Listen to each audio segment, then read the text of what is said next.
नमस्कार, एक बार फिर से मैं आप सभी के सामने उपस्थित हूँ बेहद महत्वपूर्ण टॉपिक के साथ।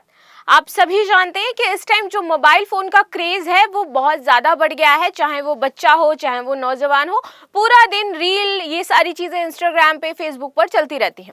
इसी को देखते हुए स्वीडन की जो गवर्नमेंट है उसने एक बहुत ही अच्छा कदम उठाया है और जो 2 साल से कम उम्र के बच्चे हैं उनके लिए मोबाइल फोन को पूरी तरीके से बैन कर दिया है। साथ ही साथ 2 साल से 5 साल और 5 साल से 10 साल के बीच में जो बच्चे हैं उनके लिए स्क्रीन का जो टाइम है, यानी फोन देखने का जो टाइम है, उसको लिमिटेड कर दिया है कि आप 1 घंटा चला सकते हो, आप 1.5 घंटा चला सकते हो, उससे ज्यादा फोन नहीं देना है। यदि उनके पेरेंट्स इस बात को नहीं मानेंगे तो कार्रवाई बच्चों पर नहीं होगी, पेरेंट्स पर होगी, क्योंकि पूरी रिस्पॉन्सिबिलिटी किसकी होती है? पेरेंट्स की होती है। कई बार माताएं बस अपना काम निकालने के लिए, साइड होने के लिए, या बहुत ज्यादा कोई बच्चा परेशान करे तो उसको फोन हाथ में दे देती है। इसके बाद फोन की आदत इतनी ज्यादा बच्चों को लग जाती है कि 5 साल 6 साल के बच्चे जो हैं वो क्राइम करना सीख रहे हैं, वो हीनियस होते जा रहे हैं, वो डिप्रेशन में जा रहे हैं। हम आज के टाइम की बात करें तो 2-2 3-3 साल के बच्चे जो हैं रेप करना सीख रहे हैं। ये आपको थोड़ा सा बहुत डिस्टर्बिंग लगेगा, बट इट्स ट्रू कि 10-12 साल के बच्चे 3 साल की लड़की के साथ रेप कर रहे हैं। रीजन इज दैट कि वो इतना ज्यादा फोन में घुस चुके हैं, उनको हर अच्छी बुरी चीजें वहां पर दिखाई दे रही हैं।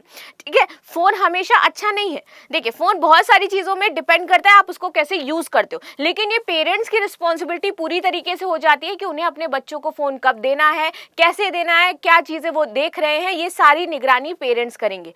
ठीक है, तो इसी को देखते हुए सरकार ने ये फैसला लिया और फाइनली फोन को बच्चों के लिए बैन कर दिया है, क्योंकि यहाँ पर देखा जा रहा था कि बच्चे अवसाद से ग्रसित हो रहे थे। अभी 5 और 6 साल की एज में है और उनको किस बात का डिप्रेशन? उस टाइम तो हम कहते हैं खेलने खाने की उम्र होती है ना, और उन्हें 5-5 साल की एज में डिप्रेशन आया जा रहा है। उनका गुस्सा इतना ज्यादा बढ़ गया कि घर में वो चीजें तोड़ते हैं, लोगों से बदतमीजी से बात करते हैं। रीजन इज दैट कि वो गेम ऐसे खेल रहे हैं। तो ये सारी चीजें इसके पीछे रही हैं। इसीलिए बहुत सारी गवर्नमेंट हैं जिन्होंने ये कार्य किया है, लेकिन भारत को अब इसकी तरफ चेतना चाहिए और भारत को देखना चाहिए कि बच्चों के लिए वो क्या कर सकते हैं, क्योंकि इस टाइप का जो कंट्रोल करने वाली चीजें हैं शायद यहाँ पर भी आनी चाहिए। तो ये एक चिंता का विषय बन गया है वर्तमान समय में। इसी को देखते हुए ये कदम उठाए गए हैं। अब हम इसको डिटेल में समझेंगे कि क्या इंपॉर्टेंट चीजें इसमें शामिल करी गई हैं। मेरा नाम है प्राची मिश्रा और संस्कृति IAS के इस प्लेटफॉर्म पर आप सभी का स्वागत है। चलिए देख लेते हैं क्या महत्वपूर्ण बिंदु इसमें है। तो बच्चों के मोबाइल फोन देखने पर बैन। नींद कम, डिप्रेशन ज्यादा देख इस देश ने उठाया सख्त कदम। और बच्चों को क्या हो रही थी? नींद भी नहीं आ रही थी। पहले के टाइम में आप देखो कि 6-7-8 बजता था, मार मार पीट करके सुला दिए जाते थे। आजकल बच्चे 12-12 बजे तक घूम रहे हैं, पेरेंट्स के साथ घूम रहे हैं, टहलने जा रहे हैं, मूवीज देखने जा रहे हैं, विच इज गुड, फ्रेंडली होना चाहिए। लेकिन एक जो लिमिट है, एक जो क्राइटेरिया है, उसको ध्यान में रख करके पेरेंट्स को चीजें करनी भी चाहिए। ठीक है, आगे आ जाते हैं।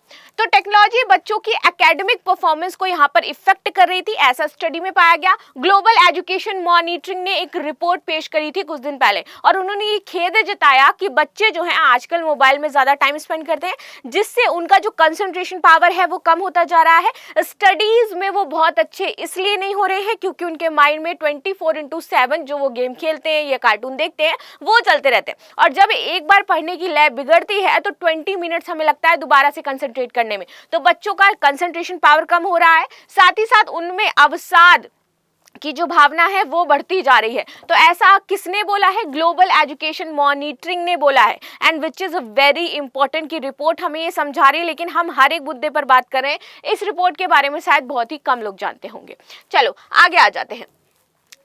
फिर भी 4 में से एक ऐसा देश है, क्योंकि ये समस्या इस टाइम इतनी ज्यादा बढ़ चुकी है, फिर भी जो पूरे वर्ल्ड है उसकी कुछ ही कंट्रीज हैं जो इस पर ध्यान दे रही हैं। 4 में से एक देश ऐसा है जहां स्कूलों में स्मार्टफोन पर बैन है। इस लिस्ट में अब स्वीडन का नाम भी जुड़ गया है। स्वीडन सरकार ने 2 साल से कम उम्र के बच्चों के लिए मोबाइल फोन और टीवी पर पूरी तरीके से प्रतिबंध लगा दिया है। और सिर्फ मोबाइल फोन ही नहीं, यहाँ पर टीवी भी है शामिल, कि वो टीवी भी ना देखें और साथ ही साथ उसमें जो कार्टून आते हैं वो भी ना देखें। इस तरीके की चीजें नहीं देख सकते। जबकि 2 साल से ऊपर के बच्चों के लिए स्क्रीन टाइम को क्या कर दिया गया है? लिमिटेड कर दिया गया है। अब बैन क्यों लगाया गया? देखिए, मोबाइल फोन और टीवी का आकर्षण अब आम बात हो गई है। पेरेंट्स भी अपने काम के चक्कर से बचने के लिए क्या करते हैं? बच्चों को मोबाइल फोन दे देते हैं, जो कि उनकी मेंटल हेल्थ पर बुरा असर डाल रहा है। स्क्रीन टाइम जो है वो आंखों की रोशनी को कम कर रही है, नींद की समस्याएं पैदा कर रही है और मोटापे का बच्चों में कारण बन रही है। यही सारे रीजंस थे कि हमें फोन पर बैन लगाना पड़ा। स्क्रीन के सामने अधिक समय बिताने से बच्चे के सोशल स्किल्स जो है वो कमजोर हो रहे हैं। और किन सोशल स्किल्स की बात की जा रही है? जो हम बच्चों को स्कूल में पढ़ाते हैं ना, नैतिक शास्त्र, जो उनकी नैतिकता है वो कम हो रही है। उनको पता नहीं है कि अगर हमारे से बड़ा कोई इंसान है तो कैसे बात करें। पेरेंट्स सिखा नहीं रहे, वो देख क्या रहे? फोन में वो क्या देख रहे हैं? गन चलाना देख रहे हैं, वो कॉल ऑन ड्यूटी देखते हैं, वो गन देख रहे हैं। तो वो इस तरीके की चीजें करेंगे, ना कि उनके अंदर वो जो सोशलाइज चीजें होती है ना, कि वो बच्चा गिर गया या फिर उसको मुझे उठाना है, सॉरी बोलना, ये सारी चीजें उनके अंदर खत्म हो रही हैं। सोशल मीडिया और विज्ञापनों के माध्यम से बच्चे अवास्तविक अपेक्षाएं पाल सकते हैं। और इससे वो क्या कर रहे हैं कि वो एक नहीं सुपर पावर और इन सारी चीजों के बारे में इमेजिन करें जो एक्चुअल में है ही नहीं, जो एग्जिस्ट नहीं करता है, वैसी चीजें उन्हें वर्तमान में चाहिए। ठीक, आगे देख लेते हैं। इन सभी संभावनाओं को देखते हुए एक स्वीडन ने 2 साल तक के बच्चों के लिए मोबाइल और टीवी पूरी तरीके से बैन किया, क्योंकि यही सारे रीजंस थे। क्योंकि उन्होंने ग्लोबल जो आपकी मॉनिटरिंग आई, स्टडी मॉनिटरिंग रिपोर्ट आई, उसको देखा, उसको पढ़ा एंड देन उन्होंने ये कदम उठाया। लेकिन भारत का भी ये पड़ेगा। वैसे भारत में मोबाइल फोन स्कूल ले जाने पर बैन है, बट ऐसा कुछ नहीं है कि भाई 2 साल के बच्चे नहीं देख सकते, 5 साल के बच्चे नहीं देख सकते, ऐसा कुछ भी नहीं बताया गया अभी। ठीक है, आगे आते हैं। स्वीडन में 2 वर्ष से कम उम्र के बच्चों के लिए मोबाइल फोन बैन है। अब यहाँ पर वो तो बैन कर दिया गया, आगे देखते हैं। 2 से 5 वर्ष या 6 से 12 वर्ष या उससे बड़े बच्चों के लिए जो स्क्रीन टाइम है उसको लिमिट कर दिया गया है। और लिमिट करके कहा गया है कि वो 1 घंटे, 2 घंटे या 3 घंटे इस टाइप से देख सकते हैं। सरकार की तरफ से परामर्श में साफ कहा गया है कि बच्चों को टीवी और मोबाइल फोन समेत किसी भी स्क्रीन के इस्तेमाल की इजाजत नहीं दी जाएगी। अब अगर ऐसा होता है तो पेरेंट्स जो है उनके खिलाफ जो चीजें एक्शंस हैं वो लिए जाएंगे। आगे बात करते हैं स्क्रीन टाइम का क्या होगा। तो स्वीडन सरकार द्वारा जारी परामर्श के अनुसार 2 साल से कम उम्र के बच्चों को पूरी तरीके से फोन बैन है। अगेन वो तीन बार रिपोर्ट हो गई, उसके लिए सॉरी।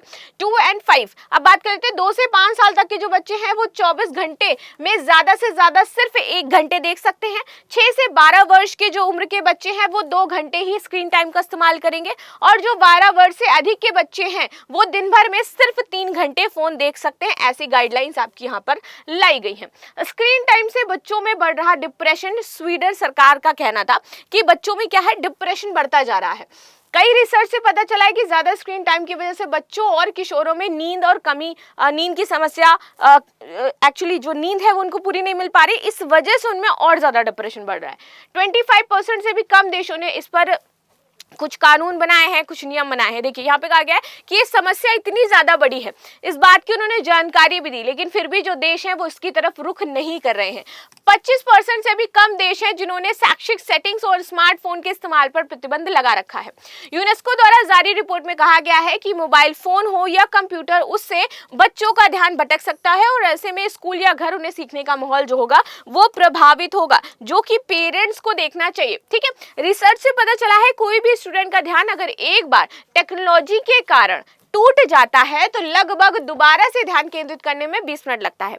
यूए एजुकेशन डिपार्टमेंट का कहना है कि क्लासरूम में टेक्नोलॉजी का इस्तेमाल सिर्फ एजुकेशन के लिए ही किया जाना चाहिए। उन्होंने कहा कि अमीर देशों में क्लासरूम और एजुकेशन व्यवस्था बदल गई है। स्क्रीन ने पेपर की जगह ले ली है और पेन ने कीबोर्ड की जगह ले ली, और यही प्रॉब्लम है कि ये सारी प्रॉब्लम्स क्रिएट हो रही हैं। आगे देखते हैं इन देशों के मतलब और कौन कौन से देश हैं जहां पर ये सारी व्यवस्थाएं लागू है या उन्होंने कड़े कदम उठाए हैं। तो अमेरिका, आयरलैंड, कनाडा, ऑस्ट्रेलिया और फ्रांस जैसे देश बच्चों के स्क्रीन टाइम को लेकर के सख्त नियम बना चुके हैं। इंडिया ने अभी कुछ भी ऐसा नहीं किया है। आपको क्या लगता है कि इंडिया को भी इसको लेकर के थोड़ा रुख करना चाहिए, इंडिया को भी इसके बारे में सोचना चाहिए और स्क्रीन टाइम को लेकर के कोई नियम बनाना चाहिए या नहीं? ठीक है, खासकर फ्रांस ने सबसे सख्त निर्देश जारी कर 3 साल से कम उम्र के बच्चों के लिए स्क्रीन का जो इस्तेमाल है वो बिल्कुल भी इजाजत नहीं देता है। ये बात उसने कही है कि भाई 3 साल से कम उम्र के बच्चे उन्हें किसी भी तरीके की आपको स्क्रीन नहीं देनी है। ठीक, तो ये तो था आज का टॉपिक जो हमने डिस्कस किया, लेकिन मैं आप लोगों से पूछना चाहती हूँ कि भारत में इसको लेकर के क्या नियम, कायदे, कानून बनने चाहिए या नहीं बनने चाहिए? ठीक है, बाकी आपकी क्या राय है मुझे कमेंट में जरूर बताइएगा। मिलते हैं नेक्स्ट क्लास में, तब तक के लिए धन्यवाद। लाइक एंड सब्सक्राइब करना बिल्कुल भी ना भूलें and thank you so much.